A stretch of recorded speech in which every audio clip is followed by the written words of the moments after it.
একবার ভাবুন তো, যদি কেউ দাবি করেন যে ঈশ্বর তার সাথে কথা বলেন, আর সেই দাবির সপক্ষে তার কাছে একটা দুটো নয়, বরং ৩ লক্ষেরও বেশি প্রমাণ আছে। এটা কিন্তু কোনো সাধারণ কথা না। আজ আমরা হজরত মির্জা গোলাম আহমদ সাহেবের লেখা থেকে বোঝার চেষ্টা করব তিনি ঠিক কী ধরনের প্রমাণের কথা বলছিলেন, আর কিভাবে তার এই বিশাল দাবিটা প্রতিষ্ঠা করতে চেয়েছিলেন।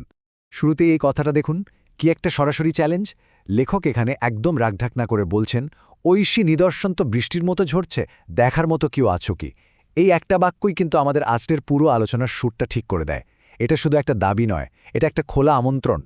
তো তার সব যুক্তির একদম কেন্দ্রে আছে এই একটি পরিচয়, প্রতিশ্রুত মসিহ। এই পরিচয়টা ছাড়া তার বাকি কথাগুলোর মানে বোঝা প্রায় অসম্ভব। তাই এই দাবির ভিত্তিটা কি, সেটা মাথায় রাখাটা খুবই জরুরি। আচ্ছা, তো এত বড় একটা দাবির পেছনে প্রমাণটা কি? লেখকের মতে প্রমাণ কোনো একটা বা দুটো বিচ্ছিন্ন ঘটনা নয়, বরং তিনি বলছেন এটা একটা চলমান ব্যাপার, অসংখ্য ঐশী নিদর্শন বা মোজেজার এক না থামা স্রোত। আর তিনি এই প্রমাণকে বলছেন মোজেজার নদী।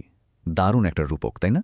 মানে তিনি কয়েকটা বিচ্ছিন্ন নিদর্শনের কথা বলছেন না, বরং এমন এক বিশাল আর অফুরন্ত স্রোতের কথা বলছেন যা তার দাবিকে প্রতিনিয়ত সমর্থন দিয়ে যাচ্ছে। কিন্তু তিনি শুধু ধারণার উপর ভিত্তি করে কথা বলেননি, তিনি তার এই নিদর্শনগুলোকে সংখ্যা দিয়েও গুনেছেন, আর তার জন্য একটা নির্দিষ্ট তারিখও ঠিক করে দিয়েছেন, যা তার দাবিকে আরও নক্কর করে তোলার একটা চেষ্টা। ৩ লক্ষেরও বেশি সংখ্যাটা আরেকবার ভাবুন। লেখকের দাবি ১৯০৬ সালের ১৬ জুলাইয়ের মধ্যেই ঈশ্বর তার পক্ষে ৩ লক্ষেরও বেশি নিদর্শন দেখিয়েছেন। এটা শুধু একটা সংখ্যা নয়, এটা তার দাবির পেছনে থাকা আত্মবিশ্বাসের এক অবিশ্বাস্য প্রকাশ।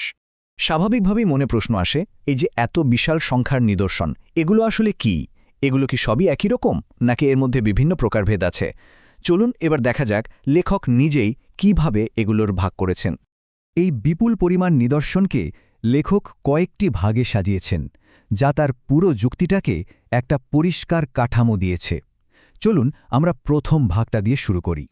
প্রথম ভাগে আছে ব্যক্তিগত সমর্থনের নিদর্শনগুলো, যেমন ধরুন শত্রুদের চক্রান্ত থেকে ঐশী সুরক্ষা পাওয়া, নিজের আর বন্ধুদের প্রয়োজন পূরণ হওয়া, এমনকি মুমূর্ষু রোগীর সুস্থ হয়ে ওঠার খবর আগে থেকেই পেয়ে যাওয়ার মতো ঘটনা। দ্বিতীয় ধরনের নিদর্শনগুলো হল তার বিরোধীদের বিপক্ষে, মানে যারা তার ক্ষতি করতে চেয়েছে তারা নিজেরাই ব্যর্থ হয়েছে।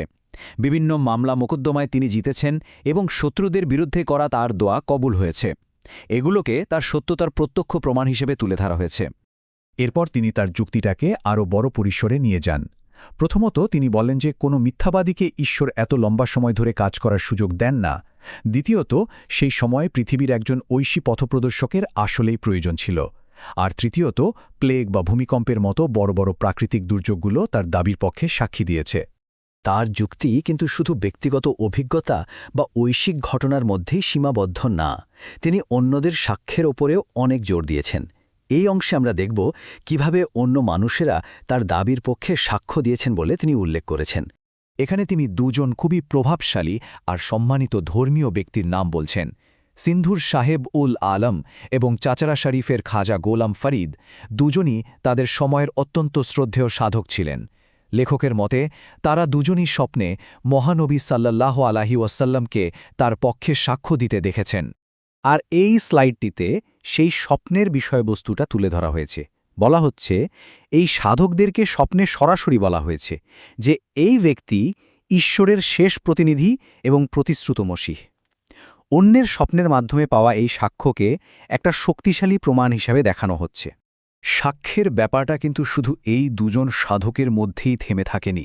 বলা হয়েছে যে হাজার হাজার সাধারণ মানুষ শুধুমাত্র নিজেদের স্বপ্ন দেখেই তার প্রতি আনুগত্য প্রকাশ করেছে। আরও আশ্চর্যের বিষয় হল, তার জন্মের বহু আগেই নাকি নেয়ামতুল্লাহ অলির মতো সাধকেরা তাদের ভবিষ্যৎবাণীতে তার কথা উল্লেখ করে গিয়েছিলেন। তাহলে পুরো বিষয়টা কি দাঁড়ালো? আমরা দেখতে পাচ্ছি যে লেখক তার দাবির পক্ষে একটা বেশ গোছানো যুক্তি তুলে ধরেছেন। এর একদিকে আছে হাজার হাজার ব্যক্তিগত নিদর্শন, আর অন্যদিকে আছে বাইরের প্রভাবশালী ব্যক্তিদের দেওয়া সাক্ষ্য। এই সবকিছুর শেষে এসে একটা গভীর প্রশ্ন কিন্তু থেকেই যায়, বিশ্বাস আর প্রমাণের মধ্যে আসল সম্পর্কটা কি? ঠিক কখন একটা প্রমাণ যথেষ্ট হয়? এই চিন্তাটাই আজকের আলোচনার শেষে ভাবার জন্য রইল।